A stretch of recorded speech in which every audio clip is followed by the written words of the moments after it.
Fala pessoal, tudo bem? Meu nome é Davi Almeida, sou gestor de carteiras autorizado pela CVM e hoje a gente vai entrevistar o Dr. Michael Rechentin, o famoso Dr. Data. Dr. Data é o chefe do departamento de research lá da Tastyworks e da tastytrade. Ele é um especialista em ciência de dados, ele é PhD em ciência de dados, tá? E é o cara que desenvolveu as ferramentas de backtest e diversas outras ferramentas de pesquisa que a gente usa para pesquisar nossas estratégias, nossas estruturas com opções.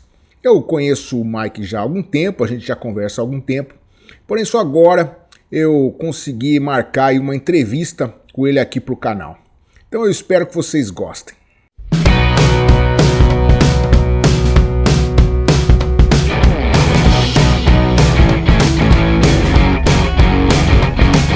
So, Mike, let's talk a little bit about options. First, Sure. I wanna thank you for finding some time here to talk with us today. Absolutely, I'm glad you have me. Glad you're having me, David. Oh, thanks, Mike. And I want to congratulate you for the amazing job you guys are doing. You're really helping a lot of people to become better traders. Not only me, I think thousands of people around the world I see they're doing this, they're selling options and doing all those management and portfolio things, all those things you guys have discovered in their researching are really helping a lot of people. So congratulations.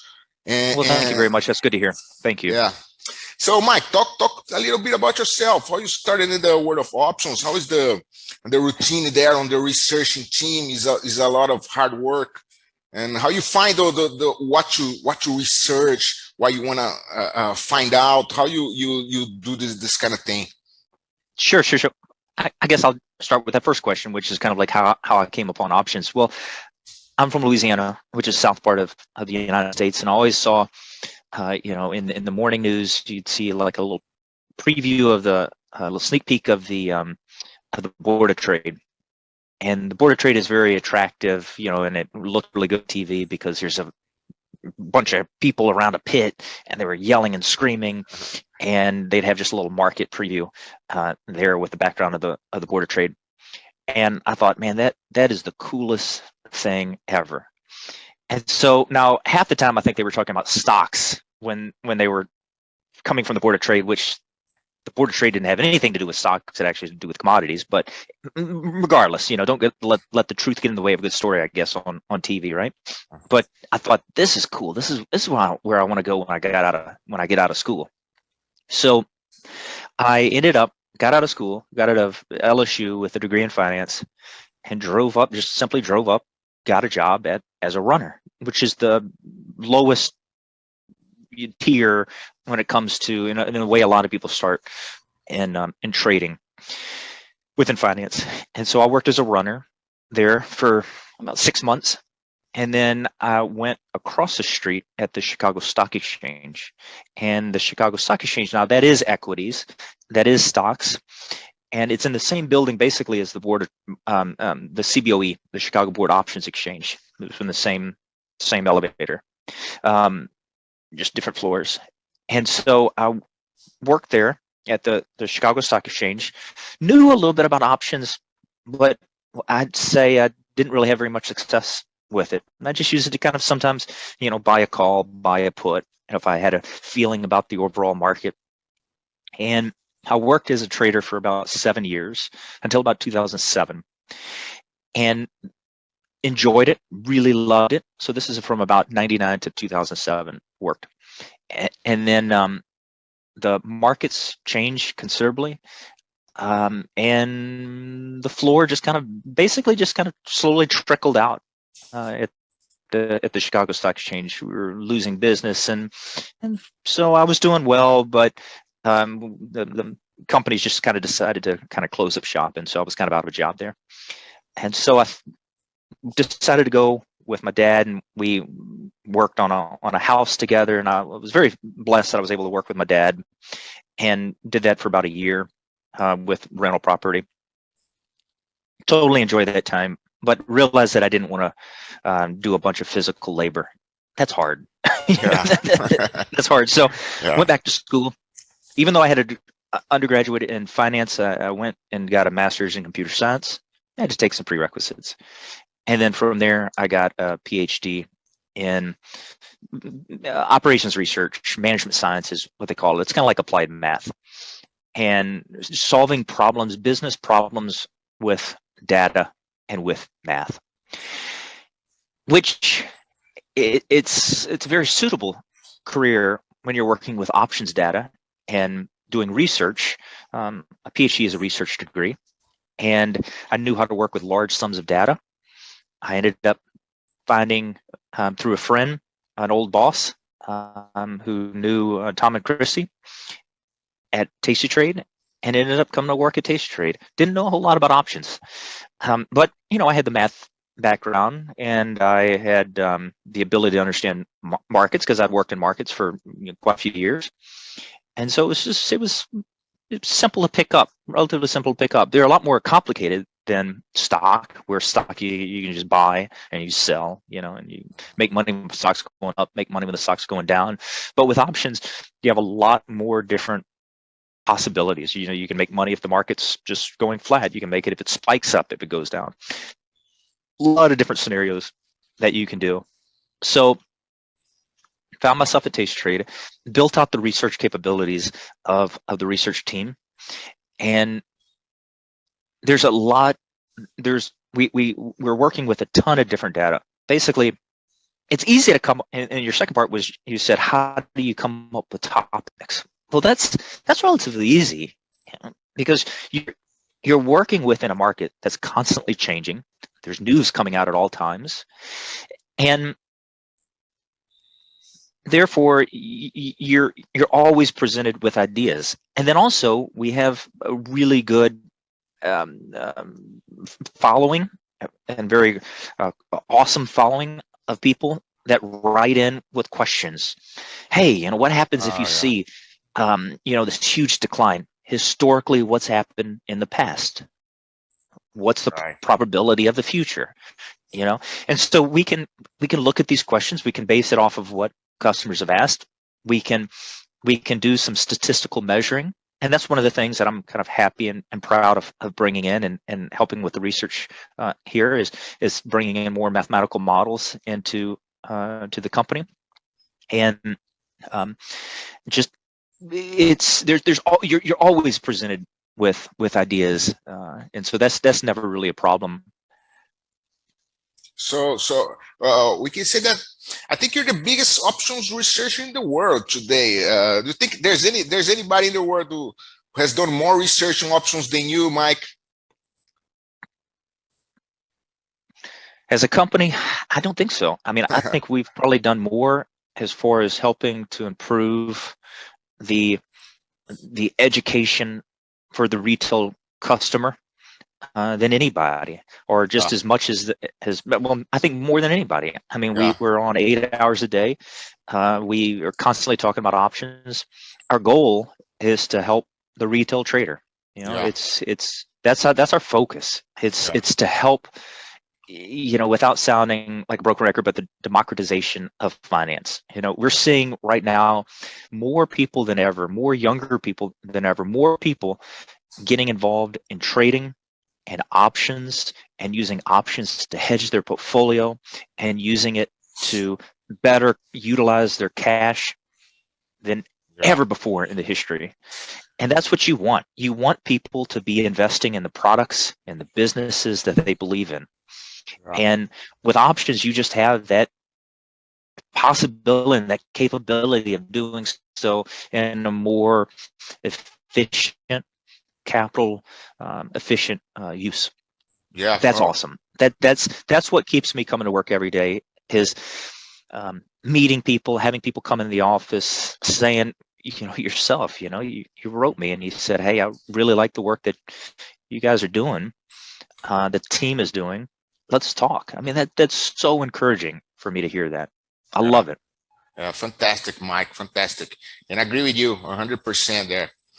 So Mike, after all those years on researching, what's the biggest takeaway you have discovered? What's the thing you say, well, this is the sums it up what options is, and what you can say to us. This is the major thing I have discovered so far. Yeah, sure. Some of it is not all that groundbreaking, other than the sense of you have to take risk. If you don't take risk, you're basically just you're putting money under the mattress, right? You can't make a decent return right now with the market, with treasuries at the moment. Yeah, treasuries have gone up, but for years we've been at 0.5%, less than 0.5%. So if you were to put your money in just a CD, you wouldn't have made any return during this all this time. Yes, it's the safest, right, under the traditional sense, but what does it really mean, safe? Is it safe to just put your money in a treasury and just hold it there? You would have lost money, due to inflation. Right now, you got inflation at 9%. So the idea that you have to participate within the market, and there's more than just one way of participating in the market. You don't just have to buy shares.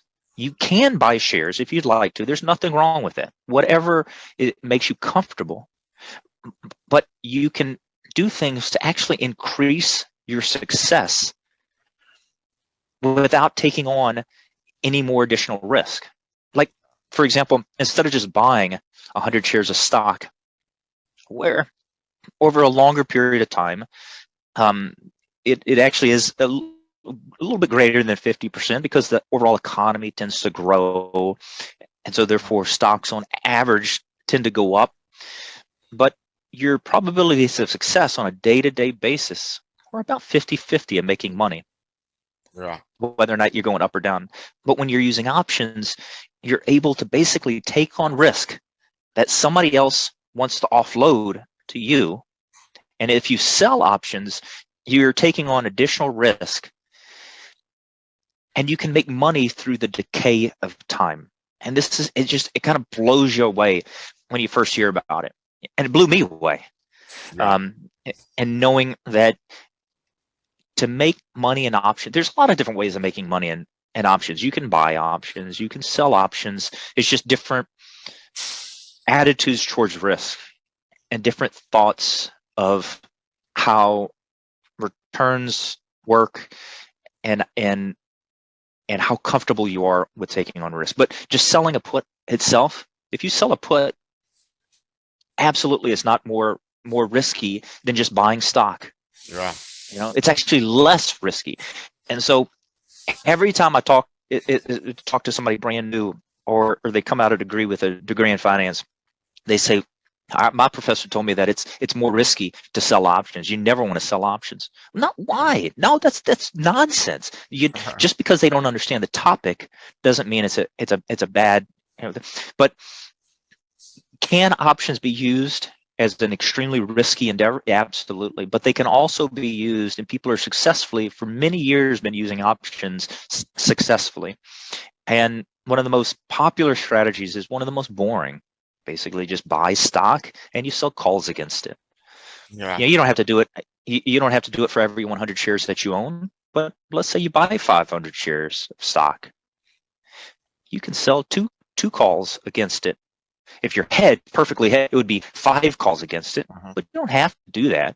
You don't have to limit all your upside risk. You can just sell 1. You can sell 2. And in effect, what that's doing is that's increasing the amount of cash flow that you're making off that. It's like basically another dividend. Yeah. No, perfect, Mike. Yeah, you have proven that through your research. All your research has shown that selling calls and doing the selling options as I think when you have the data, the positive data in a positive theta situation, and you don't leverage yourself too much, you're always doing the right size, for your accounts, then you're gonna be fine. You're never gonna take too much risk, and that's right. And for sure, you're gonna make more money than just be long stock, long market, or anything like that. But Mike, let's talk a little bit about volatility. There's some questions I had. I'm really glad that I had the opportunity to ask you, because we know that selling options in a high volatility environments has shown as a better way to get better returns. But how big is can you measure that? How when the volatility is high, how much more money can you make taking the same amount of risk? You have some researching, some data on that topic specifically? When it comes to the market, probably one of the if you're looking at selling options, right, which is the theta decay type player in the market, which is you're looking to take advantage of the decay in the option premium, and you're looking to basically make that money in. We usually say, as kind of a rule of thumb, we usually say about 0.1% a day, right? So if you have, I'm going to throw the number out there, $100,000 account, right? You make about $100 a day worth of theta, right? Is what you want to bank on, right? Or you want to kind of have in your account. That's kind of like an expectation, kind of a theoretical type number, and it showed pretty well before in the past, to have that number. We're not expecting to make all that, right? That's not just simply you're going to be making $100 a day. No, because that's going to be offset through losses in direction, when the stock goes against you or whatnot. So generally, you make about a third to a quarter of that actually stays in your account, and the rest of it can be made off of the appreciation of the stock or through different methods and different strategies. But that's just kind of one rule of thumb that we have. Sometimes it's a little bit more, sometimes it's a little bit less. When you have less, and then also you're talking about leverage, and that's something that's also you got to be careful with, because options do give you leverage, but it's important not to over leverage yourself, because that's one of the biggest ways that traders can become not successful, is by using too much of their account, especially when volatility is low. It's something that we've seen before in the past, especially before COVID, but we saw really low VIX levels, implied volatility levels, among many stocks. And so if people were to over leverage themselves, grasping for opportunities, when implied volatility goes up, they would have been caught in pretty bad positions.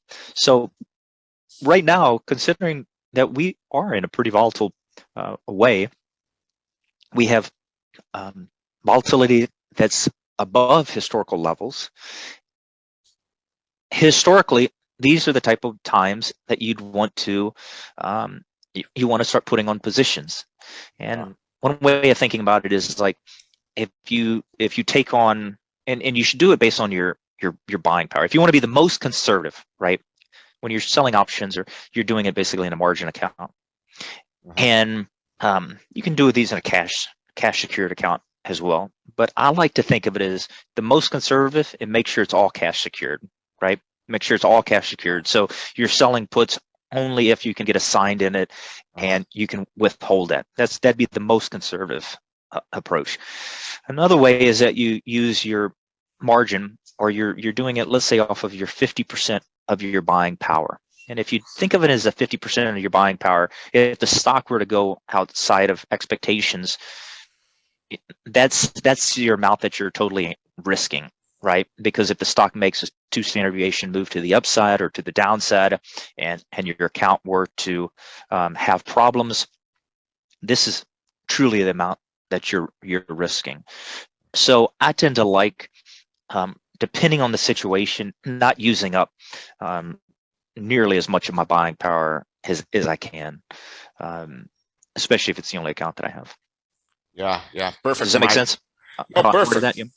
Yes, perfect, man. I agree with you 100%. So what happens is you need to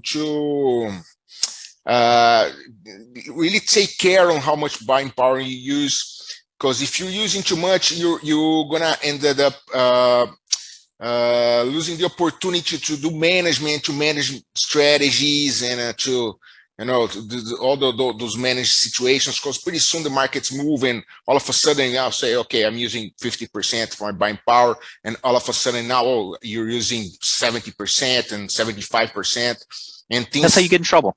Yeah, and things get complicated pretty quickly. In 1, 2, or 3 days, all of a sudden, the market crashes. And let's talk about crashes a little bit. It's really David, it's really no different than people when it comes to buying a house, right? Yeah. Sometimes people say, they go to the bank and they say, how much can I afford, right? And the bank comes out with a number, and they're able to buy a house, and they literally are using up to that last dollar that they can afford from the bank, right?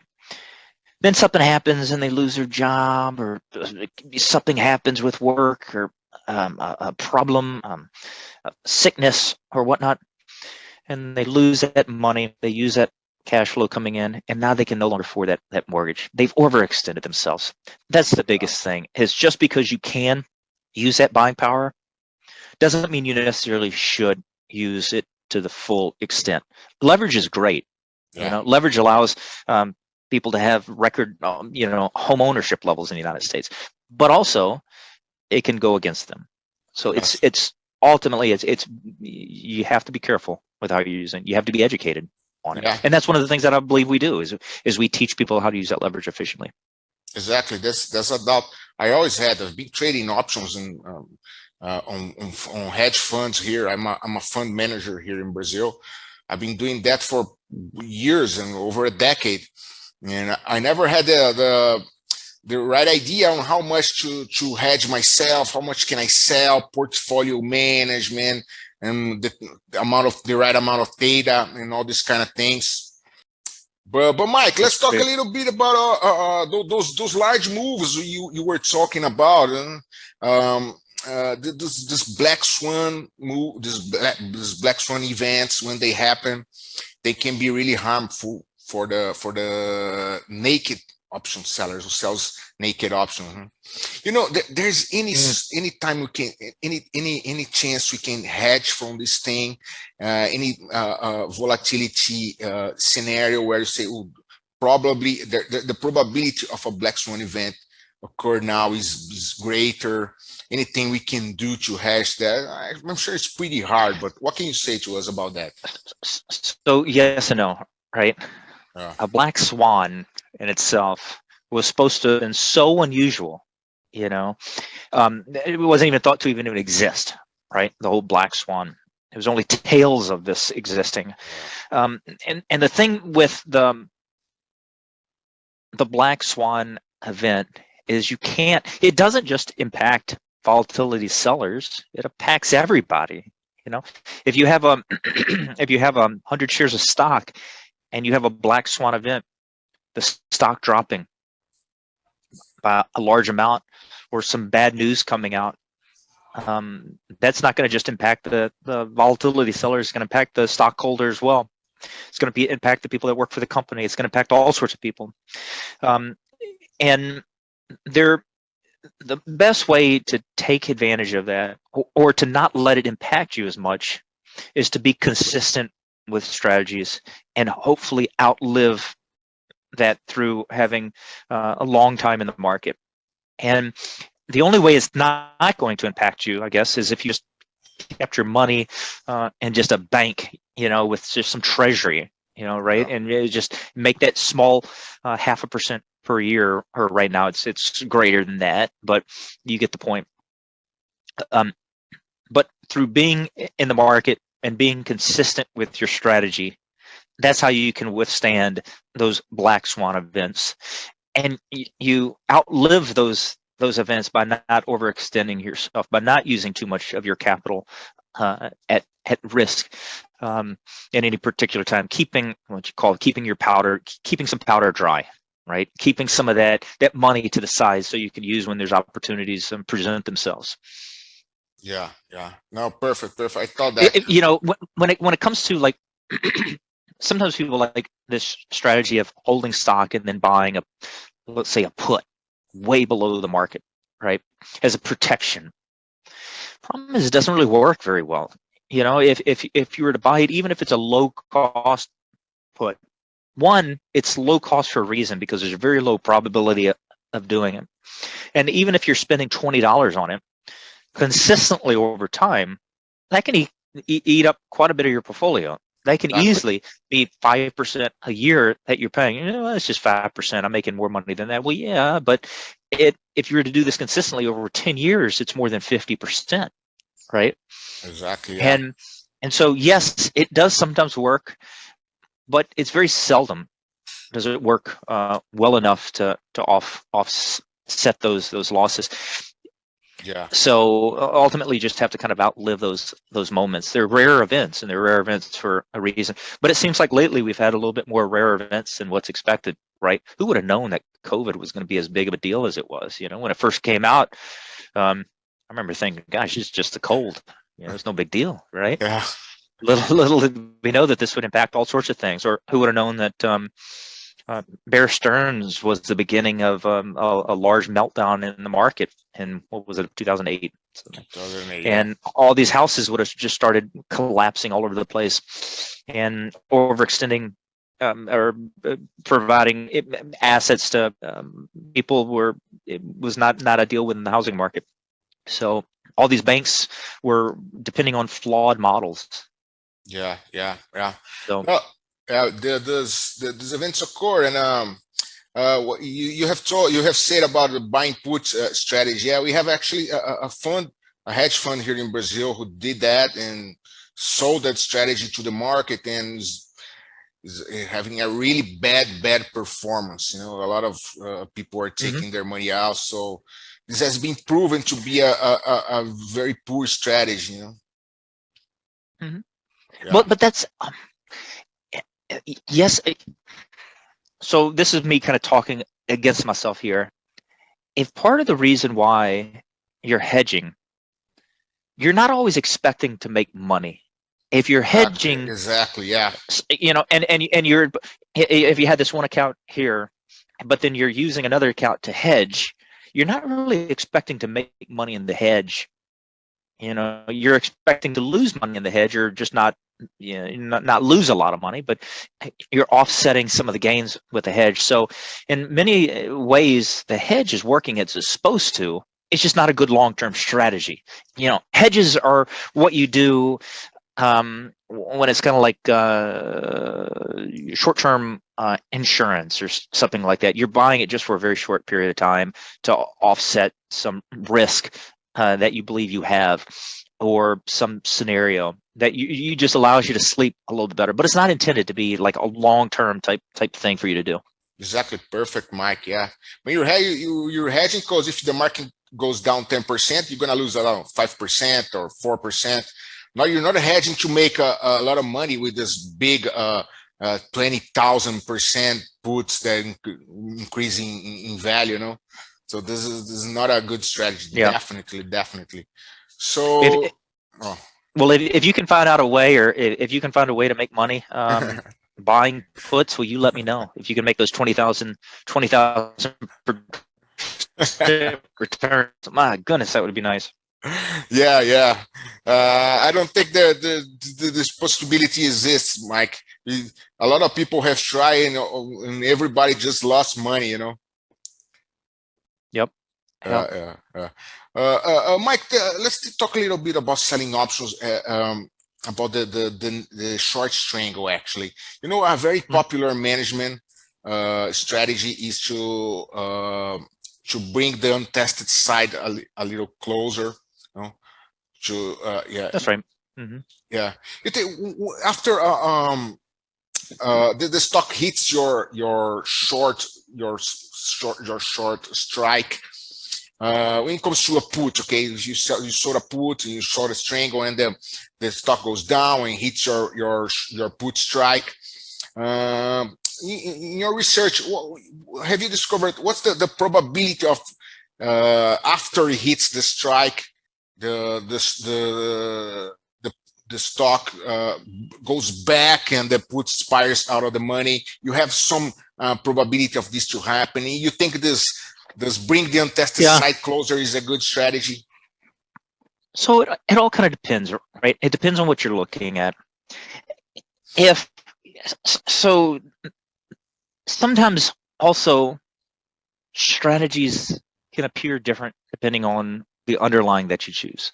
Now we can always find some slightly different result depending on the stock that we have, but that's kind of what you call overfit. It looks really good in one particular stock, but it doesn't really represent itself to another. And one of the reasons why it's worked quite well for things like the S&P 500 is because the S&P 500 tends to rebound, right? It tends to, so if you had a strangle and you had a little bit of a collapse within the market, by just keeping that short put where it is and then rolling down that short call, you're bringing in additional revenue, but then also you're kind of allowing for that rebound to happen without lowering that to as well, taking some type of debit. And then, so historically it's worked out pretty well because the market tends to rebound. Yeah. But I wouldn't necessarily recommend that same approach within individual stocks because individual stocks haven't always, right? Pets.com didn't rebound. You know, a lot of these companies didn't rebound after the 2000 crash, never rebounded. And we oftentimes forget about these, and oftentimes our studies don't represent these because the databases basically get scrubbed of this data because the new stocks end up taking over the old stock acronyms, you know. And so that's one thing I would be a little bit careful of when it comes to paying too much attention to the results of one particular study based on that. I always think, and this is something we're saying, is that when you're moving any type of puts or you're moving any type of calls or you're reevaluating your position, ask yourself, you know, if it was up to me, would I still put on this exact same position? So in effect, if you're doing a strangle and you have the reason for putting on a strangle, and now all of a sudden you want to basically bring all this money back. Oops, I lost $1,000. Yeah, that's a lot of money. But now you're trying to cover it by rolling down your call. Can you resolve that entire money? Yes, you can, but in fact, you lost it. It's lost. Yeah. Would you still put on that same strategy if you had to put it on just from scratch? You know, I don't know. Maybe not. If the answer is no, then don't roll down your call. You know, if you're trying to make it back, it's not really a good reason to do it, right? So it's just something to think about here. Think about the reason why these strategies have worked before in the past is because the stock that we are oftentimes back testing on or showing is rebounding. And that's the reason why when you're selling that call, it just takes a little bit of time for the stock to kind of equalize and then bounce back. And so not lowering down the call further, you're not having to offset any of that, and you're extending it over to another month and you're pushing it out. But in effect, you're putting on a brand new trade. Exactly. Perfect, Mike. Yeah, that's a big advantage of trading the ETFs, right? Especially SPY. Mike, I was gonna. I love to, Davey. The vast majority of the time, I say when I'm trading options, that's the vast majority of the time I'm using ETFs. You know, I own individual names. You know, I have a lot of individual names. I just generally don't do very risky strategies in these individual names. I'm not generally selling calls or selling puts in them just outright. Yeah, I'm not usually selling calls in just individual names unless I have it with stock. You know, I will sell puts in stock, but usually I'm not doing very sexy things in individual. In ETFs, oh yeah, straddles, strangles all the time. You know? Yeah. Perfect, Mike. Well, Mike, I was going to ask you about the portfolio theta, but I think you have already covered that. And I think that's pretty much it, Mike. Not gonna take much of your time now. I know you have a very busy schedule there. So, Mike, it's been a pleasure talking to you. Thanks a lot. Thank you. It's been a pleasure with you too, Davey. I appreciate it. And thanks for reaching out. Thanks. And maybe we can do again some other time. Oh yeah. I would love to, Davey. I would love to. Anytime you'll have me, I'll talk to you. Thanks. Thanks a lot, Mike. And bye-bye. Have a great day. Thank you. You too. Bye-bye. Bye-bye.